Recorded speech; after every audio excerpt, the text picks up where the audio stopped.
A spasso!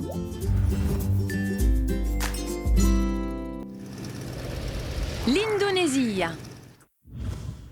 Se Taiarama divisi da un paese sempre assogliato, bene di l'Indonesia. L'isole spargugliate a mezzo all'oceano, questo foreste tropicale, ne verranno stravede da viaggiatori più accaniti.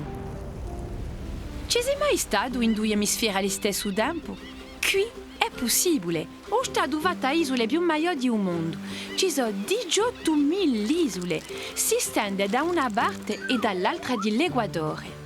Occupa la maggior parte dell'arcipelago malese tra l'Oceano Indiano a ponente e l'Oceano Pacifico a levante. Ha una frontiera terrestre con la Malesia e la Nuova Guinea. Ciò che fa l'unica caratteristica di un paese sono le montagne con i vulcani in quasi tutte le isole.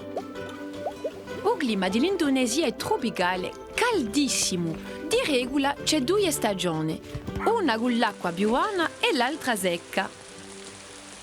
Sono ricche a vegetazione e a vita selvatica qui. Ci scontrerai spesso razze uniche. Per un detto, un rinocero giavanese non lo troverai che qui. In Sumatra vedrai un rafflesia, una pianta cuso fiore può avere 1 metro di diametro. I guarani dell'isola Comodoro rammentano qualche rappresentante di famiglia di dragoni. In l'isola di Riau vedrai una razza scarsa di guppuladone marine incastrate. E poi, in un famoso tempio di Dobby Binudi in Bali, è meglio un po' a risi che vediano dentro. A un minimo rimore si lampano tutti i Dobby Binudi. Di sortita, sta guandazione di poi intuppa e fa cascare.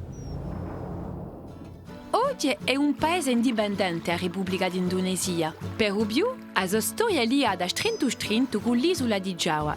In l'isola di Giawa c'è un antico casamento, il Palazzo Io Sultano, che dava sempre da residenza al sultano. Vicino c'è un museo di carrozze di Sultano, in cui si vedono le corse a cavallo e i traghetti d'ogni giorno. È famosa l'isola di Sumatra per il suo rinaggio nero. Si può vedere un lago d'Oba con la sua acqua turchina in un cratero di vulcano addormentato. Borneo è a terra di Dayak, l'ultima tribù di un mondo in cui si campa sempre sotto le leggi dell'età di Abidra. L'isola di Bali ha chiamato a berla dell'Indonesia. I scialli più prezzati sono il surf e il judo. I divertimenti e l'uso di nativi sono interessantissimi.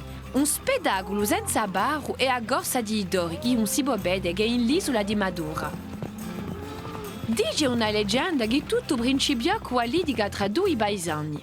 Di qual è il d'oro più buono? Tanto i dori giocavano da cultura e il riso. Decisero di fare una competizione che fesse correre l'animale da un canto all'altro di risadia. I padroni accoppiano i dori e fecero staffili di bambù ed è così che nacque la prima corsa di storia dell'isola. Oggi è una competizione tradizionale. Sono diante felici indonesiani. A Greeristi hanno 230 giorni di vacanza all'anno. Si possono avere cerimonie, processioni e balli in carro quasi tutti i giorni. Fra ciò che gli piace più a ballare agli indonesiani c'è il barong. Mette a palese l'opposizione tra il bene e il male, con un personaggio fantastico che ha la forma di un leone e che difende i paesi e i diosi da un mostro. A parata si va già usando i fuochi d'artificio e i tamburi. È così che lo si sterpa il male con l'aiuto di un rimore. In Indonesia si mischiano le cucine cinese, indiana e tradizionale di un luogo. A base di un regime indonesiano è un riso come buone a mano e che parecchie cerimonie li facciano onore. In i magazzini di ricordi comprerai roba artigianale, pupadole di legno, mascari, sacchi di vetriccia, varette o baracqua. In suo paese straordinario frontiera tra la civilizzazione e la natura non ce n'è quasi mica. L'isola d'Indonesia ha quasi cultura colorita e i suoi usi sono i paesaggi magnifici, solo che meravigliosi da bruare esperienze nuove. È ora di dirci a bedegi, ma ci troveremo di nuovo da qui a poco. Tanto, in un prossimo episodio, vi parleremo di un altro paese. Ecco che le compiawa a spasso, a presto!